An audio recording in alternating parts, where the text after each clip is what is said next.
Gigi, are you gonna behave while I make this video? There's no way. There's no shot. Hi, I'm Leighton, and I have a confession to make. I am a total nerd. Absolute geek. And that's okay. If you find yourself relating to me in any way, that's okay too, and we're gonna talk about it today. This is something that I've wanted to talk about for a while, just because I feel like, first of all, it affects me. It's my neck of the woods. And secondly, it's becoming such an increasingly big problem that I'm kind of worried, so I feel like somebody has to step up and say something. And what better person to do it than a nerd? I'm here to tell y'all that being a nerd is absolutely okay and fine and preferred. There's some actually good things that could come from being nerdy, and it's absolutely better than being just a watered down version of yourself. If you want to know my qualifications, I've been pretty much a nerd for my entire life. Ever since I could consume media, I have been a nerdy kid, which turned into an extremely awkward and nerdy teenager, and now I'm a nerdy adult. I get obsessed with movies and TV shows, and I go to Ren Fair, and I play Dungeons and Dragons, and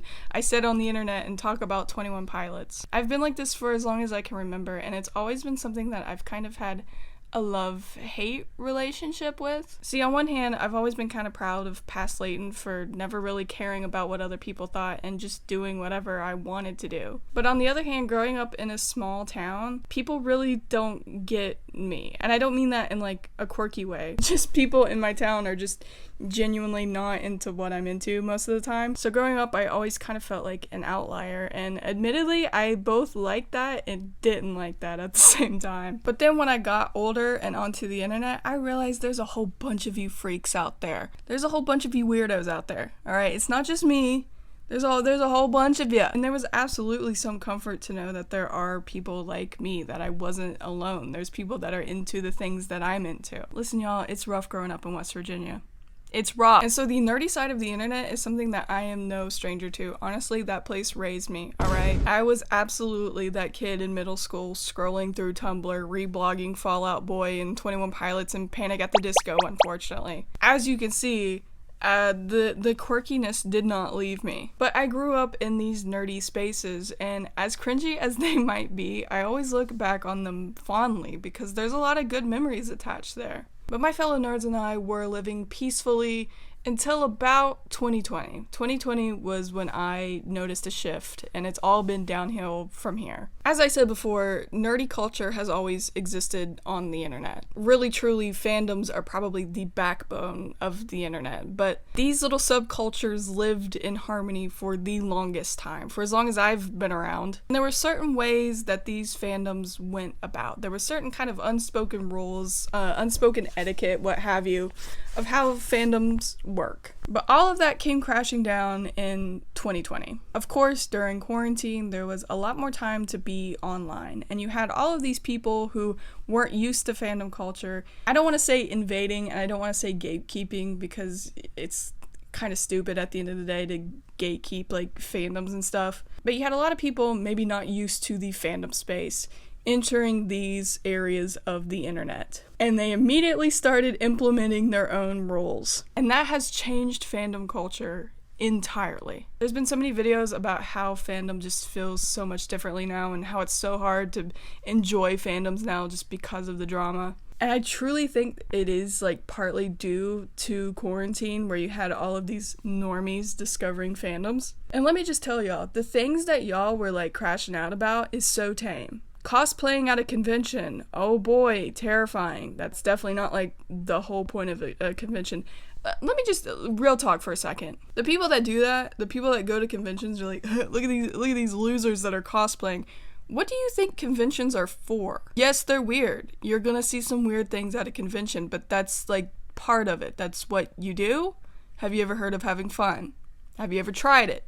I would suggest it. I said this once and I'll say this again. You guys give a lot of crap to the Disney adults and the Eddie Munson stans, but they look like angels compared to the OG My Little Pony fandom. And I'll leave it at that. But ever since 2020, fandom spaces and nerdy culture has been in the spotlight. There's been a magnifying glass over these cultures. And there's been a lot of people online ripping apart nerdy culture. You have the cosplayer cringe compilations and always the evergreen like bullying of furries, which I will never understand. Okay, I'm not gonna yuck someone else's yum. Furries are probably the most creative people on the entire planet.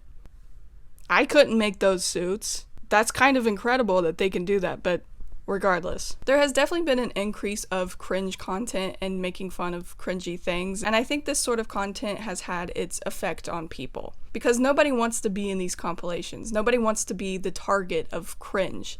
Gen Z is so afraid of that word. We use it all the time, but we're terrified of being cringe. I can't say that I necessarily blame people for being afraid of this. I mean, there are content creators who base their entire content around making fun of people. And because the internet is the internet, just a simple little 2-second clip can go viral and your world is changed forever. So the idea of being silly and goofy on the internet, or even in real life, for the odd chance that someone might record you and post it on the internet, and being mocked by thousands and potentially millions of people, is scary. And I think that has a lot of Gen Z and a lot of people my age and a lot of people in general afraid to be nerdy. And because we throw around this word cringe, cringe, cringe so many times, because we deem people who veer off the path just a little bit weird, we are now seeing a society who is terrified to stand out. We are watering ourselves down to the point where we have no personality. And you can see this with Gen Z specifically. Gen Z doesn't really have interests. We don't really have hobbies. If you ask somebody my age what their hobbies are,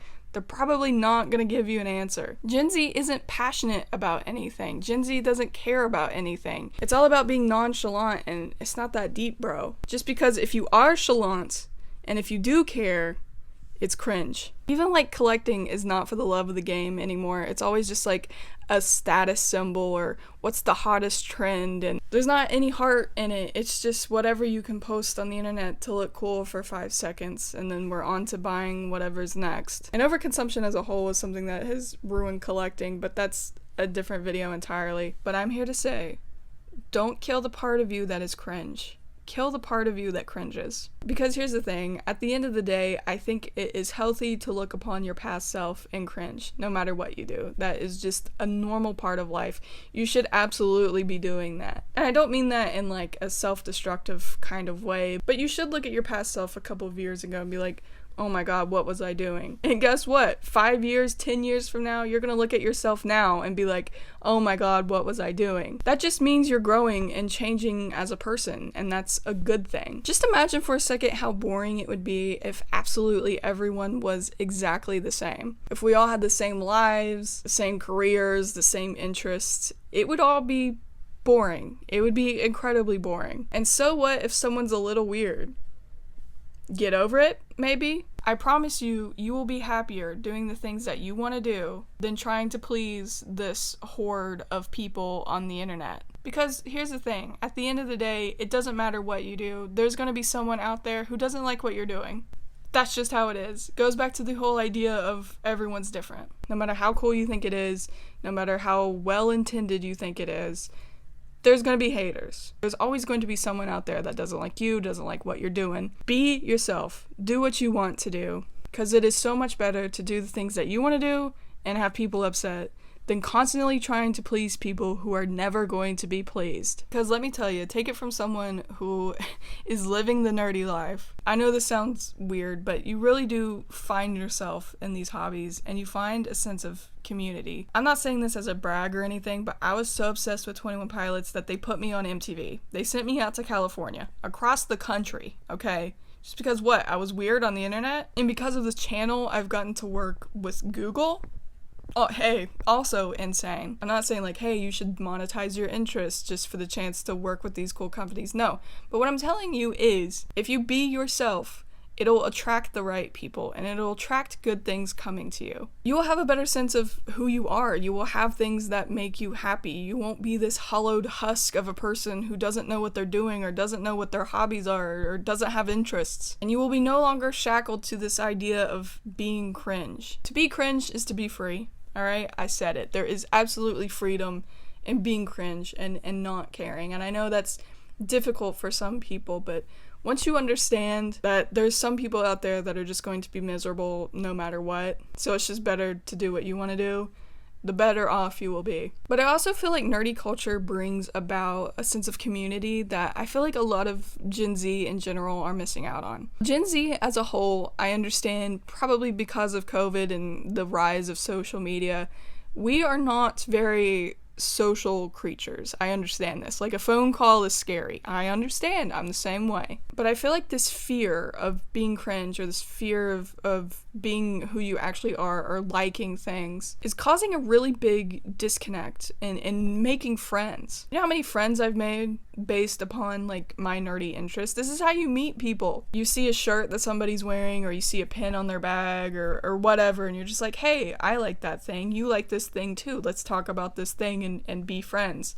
That actually works. Going to concerts, going to conventions, or just making friends online. You make actual solid connections with people over a common interest. I know that's, like, insane, but that does happen. It just gets those conversations going. It's an easy way to begin making a friend. Hey, you like this thing, I like this thing too. And I feel like we're losing that to some degree.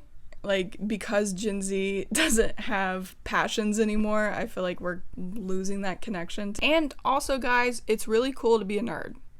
At least that's what I've heard. It's so interesting. The perspective makes all the difference, because growing up, because there weren't a lot of people like me, again, not saying that to be quirky, small town things, small town and Appalachia things, I kind of viewed myself as an outsider. I wasn't into what the people around me were into. Wasn't big into football, so I was kind of cooked, chat. And while I was really proud of who I was, I also saw the negative connotations to that. And so as I got older and started posting more on the internet, I realized that there's some people that perceive this as cool, and that was different for me. I get comments of people calling me cool, and I've never really thought that about myself. I'm not just saying that either. I'm not just saying that to gas me up. I swear, I got a comment like that just a couple days ago. But as I gave it more thought, yes, I think somebody who is unabashedly themselves, and someone who is able to tell the world, yeah, I'm into this thing, and I like this thing, and I'm passionate about this thing, I think that is absolutely cool. It's better than these watered down people with no personality living in fear of being judged on the internet. So what, bro? So yes, go forth and be a nerd. It'll be okay, I promise. I'm trying to bring nerds back because I think it could benefit society so much. I think we are a little bit with the you need to nerd out trend, which of course I posted a video about it, of course. I'm starting to see us kind of swing back around slowly to embracing nerd culture, and I think it is kind of because we've been living in a void lately. But I'm trying to push the movement further, alright? Go be a nerd. It's alright. In fact, in the comments, tell me your nerdiest interest. Don't be afraid. Don't be afraid. You might be able to make some friends down there. All right, talk about your interests. But yeah, I know this video is a little different. I just kind of wanted to sit down and have. Is it a conversation if it's just one-sided? But just have a little chit chat, a little talk about this. I often get comments because I am someone who kind of falls on the nerdy spectrum, if you will. Somewhere along the lines of, I wish I could be more like you. I wish I could be more open. I wish I could express myself. I wish I could insert whatever here. So I'm here to make that video. Go do it. Literally nothing is stopping you. You may think that there's things stopping you, but there isn't. So you need to nerd out. That's all I have to say. That sums up the entire video. If you enjoy the video, make sure to hit like and subscribe to join the Groovy Graveyard. Shout out to my patrons over on Patreon. And I will see you in the next one.